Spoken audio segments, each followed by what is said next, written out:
안녕하세요. 자, 이번 시간은 제9강 다가구 다세대 아파트 중개 실무입니다. 우리 건축법 시행령 3조 4의 별표에 보면 공동주택, 단독주택으로 분류되어 있습니다. 공동주택하고 단독주택이 분류되어 있습니다. 그 차이는 하나의 건물을 이루고 있는 주택의 소유권이 각 호수별로 구분되어 있으면 공동주택이고 건물 통째로 주인이 한 명이면 그게 단독주택이죠. 그래서 건축법 시행령 3조 4의 별표에 보면 단독주택은 단독주택, 다중주택, 다가구주택, 공간이 있습니다. 가장 문제가 되는 공간은 이 총리공간, 뭐 시장공간 이런 거거든요. 이게 문제가 안 되고 문제되는 건 다가구주택이 문제가 됩니다. 다중주택 이런 것은 뭐 하숙집 같은 거 이런 거 그 화장실 이런 걸 별도로 설치할 수 없는 거죠. 한 층에 하나밖에 안 되는 거 이런 게 다중주택입니다. 단독주택은 뭐 그냥 우리 일반적으로 단독주택 다 하는 거고요. 자, 공동주택은 각 호수별로 소유권이 구분되어 있는 거고 단독주택은 소유권이 구분되어 있지 않습니다. 공동주택은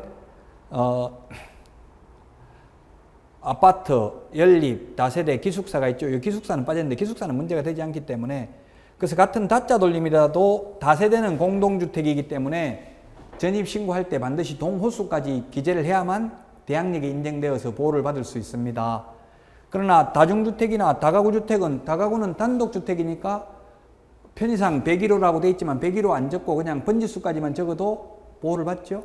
대항력을 인정받는 데 차이가 있습니다. 그래서 가장 사고 많이 나는 게 다가구주택이라고 이게 문제가 되는 게 다가구가 가장 문제가 된다. 다세대 연립 아파트의 경우는 각 호수별로 101호, 102호 주인이 따로따로 있기 때문에 크게 건립분석에 문제가 안 되죠. 근데 이 다가구는 방이 19개까지 가능하거든요. 다가구는 3층 이하로서 19개까지 가능하니까 19호가 있는데 이 중에서 하나 임대차 계약 체결할 때는 나머지 18개 방에 대해서 임대차 기간의 시기와 종기, 임차 보증금이 얼마인지까지 설명을 해야 되기 때문에 이제 이게 문제가 된다는 이야기입니다. 자, 그래서 다시 단독주택의 종류를 보면은 단독주택은 단일 가구를 위해서 단독 대지 위에 건축하는 형식이고 아무런 면적 제한이 없습니다. 근데 다중주택은 다수인이 장기간 거주할 수 있는 구조로 주방과 화장실을 공동으로 사용합니다. 화장실을 별도로 설치할 수가 없습니다. 그 다음에 주택으로 쓰이는 층수가 3층 이하이며 연면적 330제곱미터 100평 이하입니다. 그 다음에 다가구 주택이 있습니다. 다가구는 19세대 이하가 거주해야 됩니다. 19세대 이하. 19세대 이하가 거주할 수 있는 주택이어야 되고요. 독립된 주거 생활이 가능해야 되고 건축법상 주택으로 쓰이는 층수가 3개층 이하이고 연면적은 660제곱미터 그러니까 660제곱미터면 200평이죠. 200평. 이게 200평입니다. 200평. 200평 이하여야 합니다. 660제곱미터, 200평. 평이라는 거는 지금 적관법을 쓰면 안 됩니다만은 660제곱미터면 제곱미터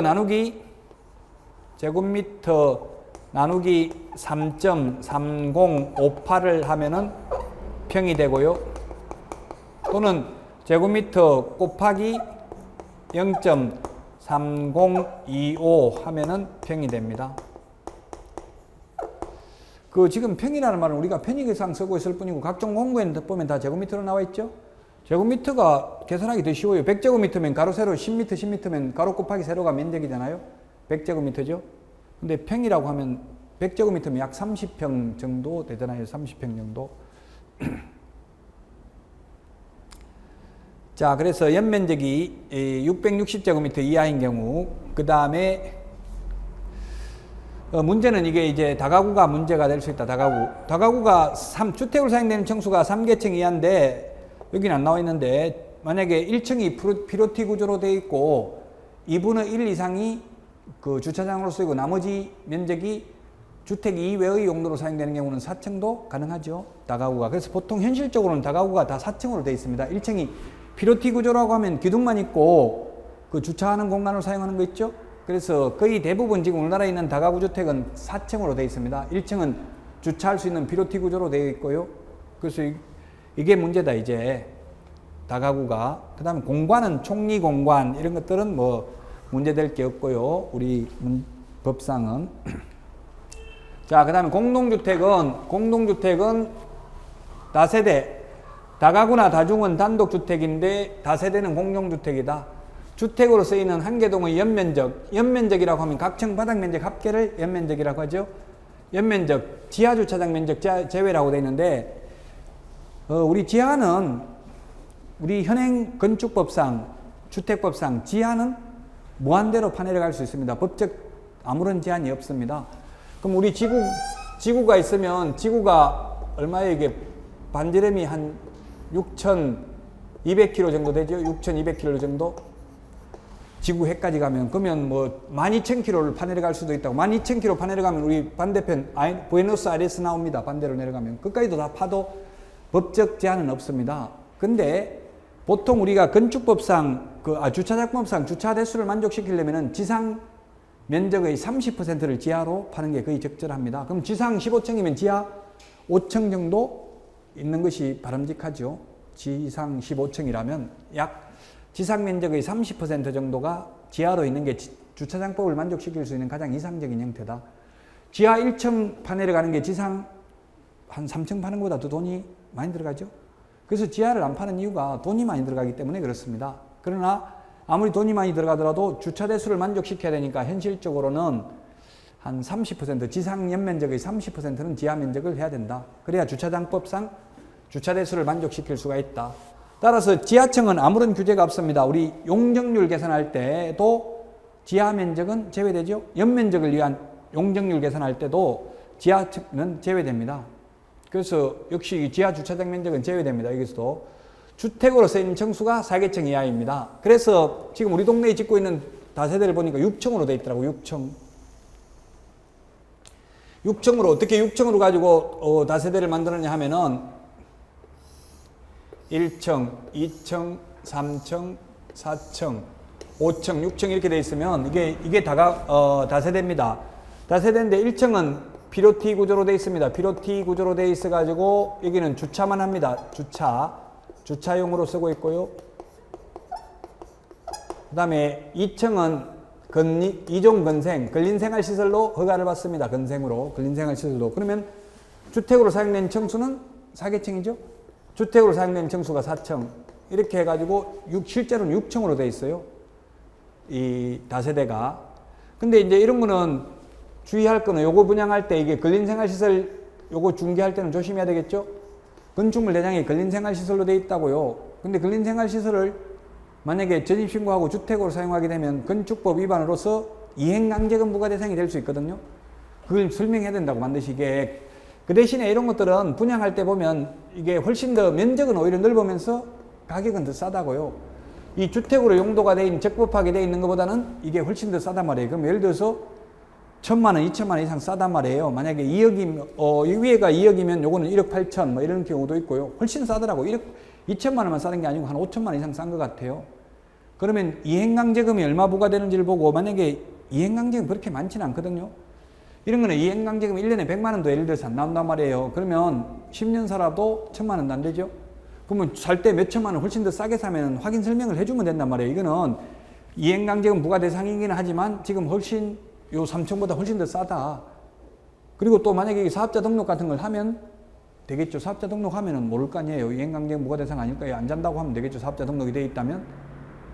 예, 그래서 현실적으로 이거는 훨씬 싸게 분양을 하더라. 이런 거 중개할 때는 중개업자가, 개업 공인중개사가 특히 조심을 해야 된다. 이거는 반드시, 그래서 건축물 대장도 반드시 열람을 해봐야 되죠. 이런 거는, 다세대 같은 거는 꼭 건축물 대장 열람 해봐야 됩니다. 그럼 2층은 이종 근린생활시설로 되어 있다면 반드시 거기에는 지금은 이종 근린생활시설로 용도가 건축법상 되어 있지만 주택으로 사용되고 있다. 이렇게 적어도 되고요. 아니면 뭐 사업자 등록을 한다고 하면 사업자 등록하기로 함 이런 걸 명시해 놓아야 합니다. 만약 주택으로 사용하면 이행강제금 부과 대상이 될 수도 있음. 이런 걸 계약서에 명시해 놓아야 할 것입니다. 자, 그 다음에 연립인데, 연립은 한 개의 동 연면적이 660제곱미터 초과입니다. 이건 이하고요. 딱 660제곱미터 200평이라면 뭐가 되겠어요? 다세대가 되겠죠. 이하는 그 숫자 포함이고 초가 미만은 그 숫자 제외니까요. 주택으로 사용되는 층수가 4계층 이하입니다. 주택으로 사용되는 층수가. 이거는 주택으로 사용되는 층수는 둘 다 4계층 이하인데 차이점은 다세대와 1, 2의 차이점은 연면적이 660 초가이냐 660 이하냐 이게 차이가 있습니다. 아파트는 주택으로 쓰이는 층수가 5계층 이상인 게 아파트입니다. 그래서 보통 아까도 이거 제가 6층도 심지어 있다고 했잖아요. 이게 6층이라도 이건 아파트가 아니죠. 주택으로 사용되는 층수는 4계층밖에 안 되니까 아파트가 아니라고요. 그 주택으로 사용되는 층수가 5계층 이상이어야 되니까 주상복합 아파트 밑에 만약에 상가가 뭐 5층이 있고 위에 주택으로 사용되는 게 4계층밖에 안 된다면 그건 아파트가 안 될 수도 있겠죠. 주택으로 사용되는 층수가 5계층 이상입니다. 무조건 5층 이상이 아니고요. 이제 가장 헷갈리는 게 단독주택의 다가구 주택과 공동주택의 다세대 주택이라고요. 그 문제는 다세대는 크게 문제될 게 없다. 주인이 각각 101호 따로 주인이 있고 102호 주인이 따로 있기 때문에. 근데 이 단독주택인 다가구는 방은 19개가 있는데 주인은 1명이다. 그러다 보니까 이게 19명한테 각각 전세를 다 받아버렸으면 오히려 집값보다 더 전세금이 비쌀 수도 있다. 은행 융자하고 합해버리면. 그게 문제입니다.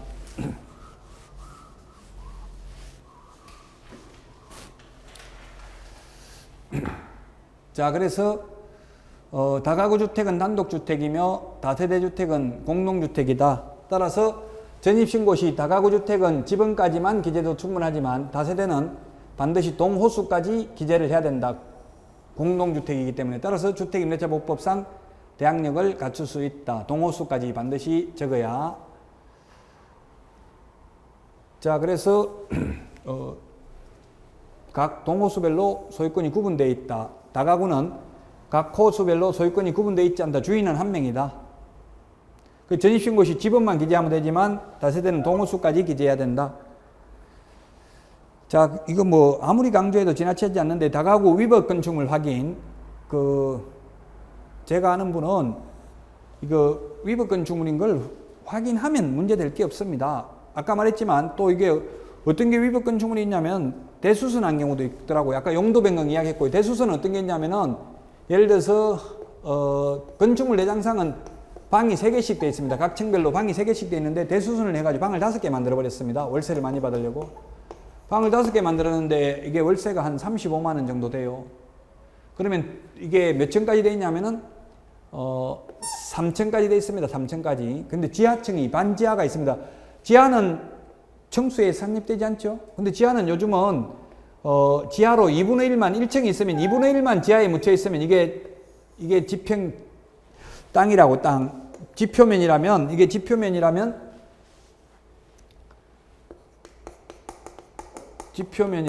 보통 뭐 한 2.5m 이 정도 되잖아요. 그러면 반만 1m만 지하에 묻혀 있으면은 1m 넘게만 지하에 묻혀 있으면 이건 지하층이죠. 그래서 제가 아는 분은 이게 반지하라고 부르죠. 흔히 우리 반지하하고요. 그 다음에 지상이 3층입니다. 지상 3층. 반지하 하나 있고 그 다음에 지상에 3계층이 있습니다. 근데 3층은 주인이 삽니다. 흔히 이걸 우리는 법에는 안 나오지만 우리 중개실무상은 이걸 갖다 주인 세대라고 합니다. 주인 세대. 즉 주인이 3층에 살면서 이제 월세 받아먹고 관리하는 거예요. 그러면 한 층에 방이 원래는 3개인데 5개 만드는 거예요. 월세가 35만 원입니다. 방 한 칸당. 무보정은 35만 원, 전세로 하면 3천만 원이라고 했죠. 무보정이면 이제 35만 원인데 방이 그러면 2개씩 늘어났어요. 반지하에 2개 늘어나고 반지하는 거의 다 무보정으로 하더라고요. 여기 1층하고 2층 요거는 거의 이제 요 중에서 이제 전세 최고 좋은 걸 전세로 하는 거예요. 전세 들어올 사람이 없기 때문에 전세로 하고 최고 안 좋은 걸 이제 무보정 월세로 합니다. 그러면 35만 원씩인데 반지하 몇 개층이 3개층이 늘어났잖아요. 2개씩 방이 2개씩 늘어났고 여기다가 곱하기 3을 하면 얼마예요? 70만 원, 37일 20일 210만 원이 월세가 더 들어오는 거예요. 한 달에 방을 2개를 더 늘려버리니까 210만 원 월세가 더 들어오는데 그럼 1년이면 얼마예요? 이게 여기 또 그리고 3층에는 보면 주인 세대 하나 살고 또 방 1개 더 만들어 놨어요. 그래서 방이 16개예요. 주인 세대 빼고 16개라고 총 방이 16개. 그럼 210만 원 더 들어오는 게 아니라 이게 245만 원이 더 들어오네요. 한 달에. 대수선을 해버리니까 한 달에 245만 원이 월세가 더 들어온다고 방을 불법으로 구조 변경해가지고 방을 늘려버려 놓으니까 그래서 이게 이행강제금 부과가 얼마 되냐면 1년에 한 180만 원 정도 돼요. 대략 180만 원 정도. 한 달 월세만 해도 이행강제금 내고도 남는다고요. 그러면 이 사실을 설명했다면 원래는 방이 3개로 돼 있는데 5개로 늘렸다. 그래서 이게 위법건축물이다. 그래서 이행강제금 1년에 한 200만 원 정도 나오지만 한 달에 월세가 245만 원 더 나온다. 그러면 충분히 1년으로 따지면 훨씬 이익이죠. 그 설명만 해버리면 문제될 게 없어요. 근데 개업공인중개사가 이런 걸 설명도 안 하고 했다가 나중에 이행강제금 나오면 이거 왜 설명 안 했냐, 왜 불법건축물 설명 안 했냐 해가지고 개업공인중개사를 상대로 손해배상 청구가 들어올 수도 있다. 이런 거 하나 있었고요. 그 다음에 이거는 실제 있었던 사고가 굉장히 다가구는 뭐 엄청나게 사고 많이 납니다.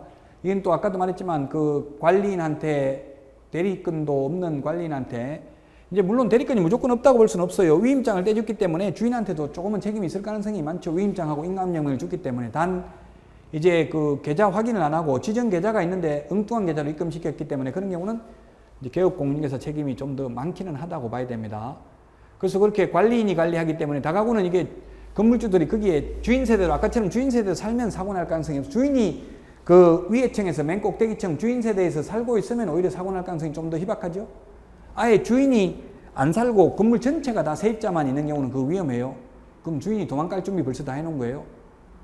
그런 건 오히려 위험하다. 차라리 주인 세대가 살고 있는 거는 관리도 잘하고 깨끗하고 하니까 덜 위험하다.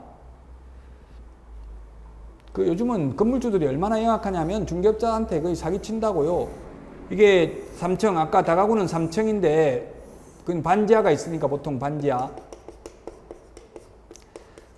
있는데 3층인데 요걸 각각 개업공인중개사 각각 A한테 여기 반지하 1층, 2층, 3층 있으면 3층 중개할 때는 A 개업공인중개사에게 너만 전세다. 나머지는 다 월세다. 또 이거 B 개업공인중개사한테 요 2층만 전세고 나머지는 다 월세다.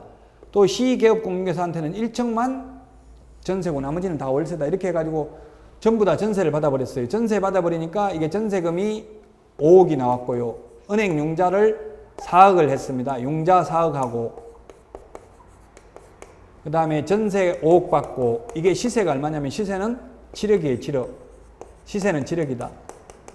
팔아가지고 시세 7억 받고 팔면은 은행 융자 받고 전세 다 갚으면 2억 토해내야 됩니다. 손해보고요. 그냥 도망가버리면 구억 먹고 가는 거예요. 시세는 7억이고 실제 투자한 거면 이거보다 훨씬 작아요.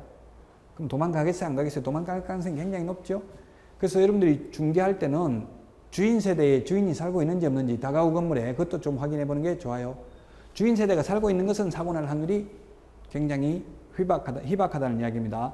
그 이행강제금 부과 대상이면 반드시 이행강제금 이야기를 해야 돼요.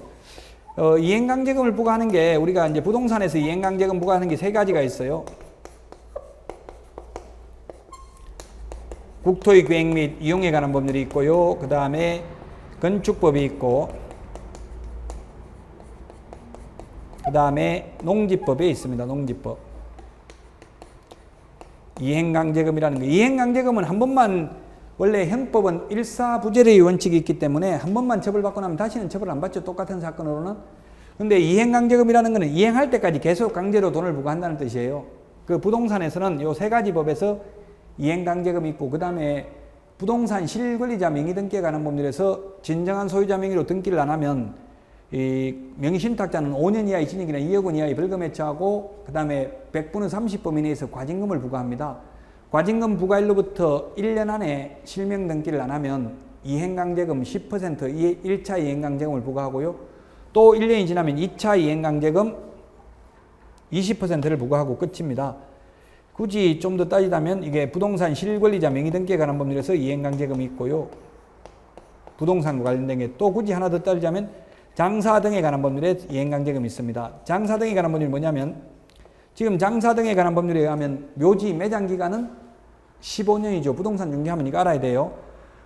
옛날에 분묘기지권은 분묘를 봉제사하고 관리하면 영원히 존속되죠. 그런데 장사 등에 관한 법률에서는 매장 기간이 15년입니다. 15년씩 3번 연장할 수 있습니다. 그러면 최장 연장 15년씩 해서 45년 연장하고 처음에 15년 합하면 60년밖에 안 됩니다. 그래서 지금 뭐 이게 수목장 같은 거 하면은, 자연장 같은 거 하면 전부 60년이죠? 그럼 60년이 지나고 나면 1년 안에, 만약에 매장 기간 60년이면 60년 지나면 1년 안에 화장 또는 봉환을 해야 됩니다. 안 하면 1년이 지나도 매장된 유고를 화장하지 않는 경우에는 이행강제금을 1년에 500만 원씩 2회 범위 내에서 계속 반복 부과 징수합니다. 이것도 참고로 알아놓으시고요. 그 다음에 조금 전에 건축법 이야기를 했었죠. 건축법은 주요 건축법 위반하면, 주요 건축법을 위반하면 50%, 기타 건축법을 위반하면 10%, 기타 건축법을 위반하면 10% 이행강제금을 1년에 2회 범위 내에서 계속 반복 부과 징수합니다. 근데 국토법에서는 토지거래 허가받은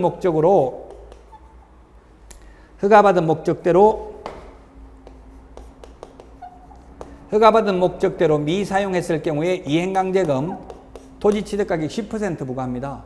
그 남양주 같은데 예를 들어서 축사, 잠실 재배사로 허가받아가지고 공장으로 가지고 임대하고 이렇게 많이 한다고 지금 남양주 같은데 특히 허가받은 목적대로 뭐 잠실 재배사, 축사 이런 경우는 3년, 농지로 허가받았으면 2년간 농사 지어야 되거든요.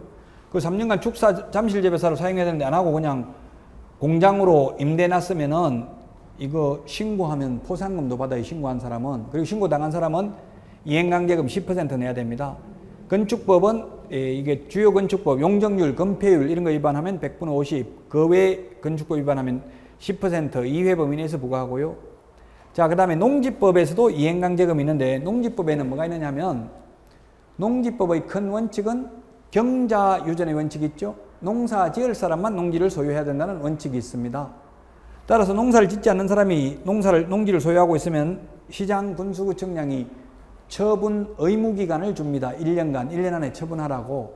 1년 안에 처분 안 하면 처분 명령을 합니다. 최초 처분 명령이 있은 날로부터 6개월이 경과되고 나면 이제 이행강제금을 부과합니다. 20%입니다. 1년에 한 번입니다. 20%. 1년에 한 번 20%씩 이행강제금을 부과합니다. 물론 이거 이행강제금 부과 안 나가려면 한국농어촌공사에 위탁경영을 의뢰하면 되기는 합니다. 자, 그래서 이런 이행강제금 제도가 있으니까 위법건축물은 반드시 확인 설명할 때도 위법건축물이라고 꼭 확인 설명, 적법건축물인지 위법건축물인지 체크하는 데가 있습니다. 확인 설명서에 반드시 체크해야 되고요. 그 다음에 다가구인 경우는 선순위 권리관계 확인해야 됩니다. 특히 다가구인 경우 선순위, 세입자가 몇 명이 있고 보증금이 얼마고 임대차 기간의 시기와 종기가 언제인지 설명해야 되고요. 그 다음에 장기수선 충당금, 우리 아파트 관리비 낼 때 장기수선 충당금을 내죠. 장기수선 충당금이라는 게 있고, 그 다음에 하자보수 보증금이라는 게 있습니다. 하자보수 보증금.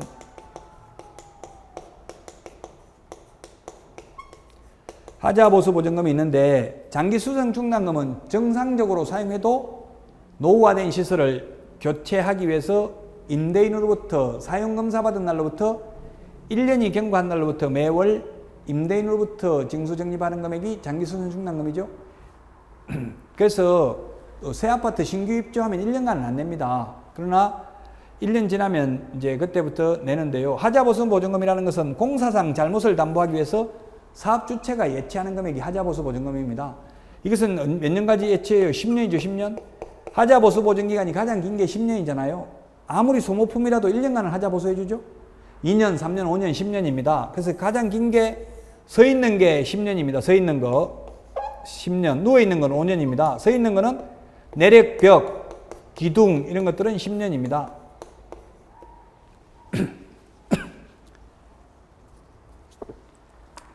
자, 그런데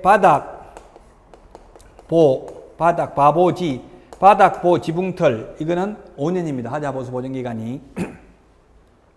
이건 사업주체가 예치하는 금액이고요. 장기수선 충당금은 집주인이 예치하는 게 장기수선 충당금입니다.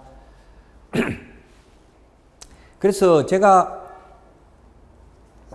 있는 중개사무소에서는 이제 주인들도 요즘은 다 알아요. 옛날에 제가 20년 전에 세를 살다가 나가면서 주인한테 이 관리사무소에서 이 장기수선 충당금 요것도 받아가지고 나가라 하던데요 하니까 막 펄쩍 뛰더라고. 이때까지 세주 받지만 너 같은 놈 태어나서 처음 본다 이러고 뭐 벌쩍 뛰더라고요. 그래서 저도 잘 모르겠는데 이게 관리사무소에서 이거 받아가지고 나가는 거라고 하던데요. 하니까 막 관리사무소에 쫓아가더라고. 가니까 관리사무소에서는 원래 그 주택법에 보면 관리사무소에서는 이거 세입자가 낸 장기수선 충당금이 얼마인지 알려줘야 되고, 만약에 복사해달라고 하면 복사해줘야 되고, 그 비용은 청구할 수 있다 이렇게 돼 있어요. 복사비 안 받고 해줘요, 현실적으로. 그래서 제가 또 잘난 척하면 주인이 싫어하니까 그냥 주인이 받아가지고 나가라고 하던데요. 이렇게 주인이 아니고 관리사무소에서 받아 나가라고 하던데요. 이렇게 해가지고 막 흥분하더만 변호사한테 물어보고 온다더라고. 그래서 제가 전화해가지고 빨리 안 오면 동시행 다시 이삿짐 실은 거 전부 다 풀어놓겠습니다. 이사 안 가겠습니다. 이렇게 해서 동시행 항명권을 행사해서 지금 이삿짐 차오라고 했는데, 그래서 다시 풀어가지고 짐 다시 이제 이사 안 가려고 하니까 왔더라고요. 와가지고 30만 원 더 받았어요. 이사 그 시간 늦으면은 돈 더 내야 돼요. 그 주인한테 그까지 받아가 나와서 30만 원. 그래서 너 같은 인간 죽을 때까지 다시는 안 만났으면 좋겠다 했는데 아직도 못 만나긴 했어요.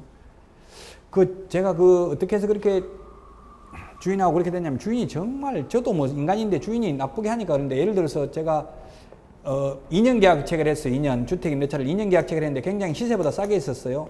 2년 있었는데 2년 지나고 나서 주인이 나가라고 하더라고요. 집 알아볼게요 했는데, 알아보고 그러니까 한 6개월 지나니까 또 알아본다니까 아직도 안 알아봤나 지금 노력은 하고 있는데 잘 없네요. 집이 이렇게 했어요. 그러니까 그러다 보니까 1년 지나버렸어요. 이 사람도 매일 찾아오진 않잖아요. 그럼 3년 지나서 2년 계약했는데, 옛날 이야기예요. 한 10몇 년 전에, 한 20년 전의 이야기네요. 그래서 주인이 3년이나 지났는데도 아직도 집 못 구했냐.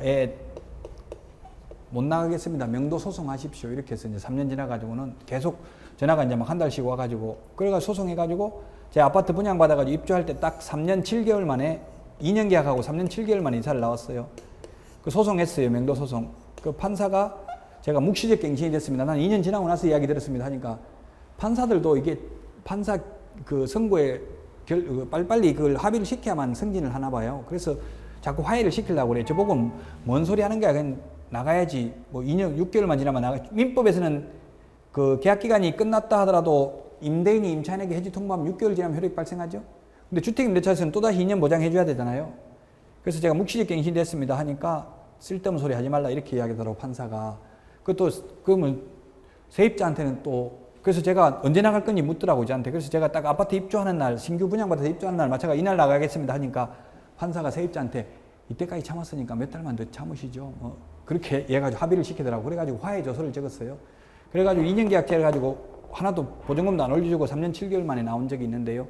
이렇게 해놓으니까 이제 이사 갈 때도 돈을 안 내주는 거예요. 일요일 날 이사를 했어요. 일요일 하니까 은행이 돈을 못 찾겠다 이러더라고요. 못 찾으면 나도 그러면 동시행 항명권을 해서 이사 안 가겠다. 지금 다시 원상복구 시키겠다 이렇게 이야기했어요. 그리고 장기수선 충당금까지 다 받아가지고 나온 적이 있어요. 그때는 장기수선 충당금 주인이 내야 된다는 걸 거의 몰랐어요. 아파트 관리비에 다 나오니까. 근데 요즘은 세입자들이 다 알아요. 주인이 낸다는 걸. 그래서 제가 하는 중개사무소에서는 어떻게 했냐면 2년 지나가지고 재계약하는데 어떻게 했냐면 특약으로 장기수선 충당금은 세입자가 부담하는 조건으로 보증금도 안 올리고 이렇게도 계약하더라고요.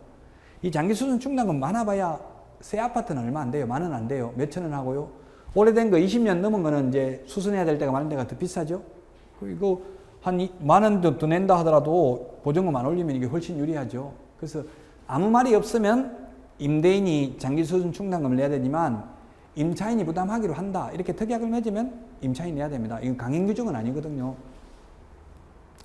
그 다음에 흔히 이제 이게 선수관리비라는 게 있어요. 선수관리비. 아파트 같으면 지금 아파트입니다. 장기수선 충당금도 아파트죠. 이 선순위 권리 이거는 다가구 문제점이고요. 그래서 아파트의 경우 보통 이 입주할 때 처음에 아파트 분양받아서 입주하거나 또는 임대아파트, 그 국민임대아파트 이런 데 입주할 때도 선수관리비를 한 달 걸 맨 처음에 입주한 사람은 내요. 그래서 만약에 이게 임대차인 경우는 주인이 한번 내놨기 때문에 그대로 상관이 없는데 세입자가 선수관리비 내는 건 아니죠.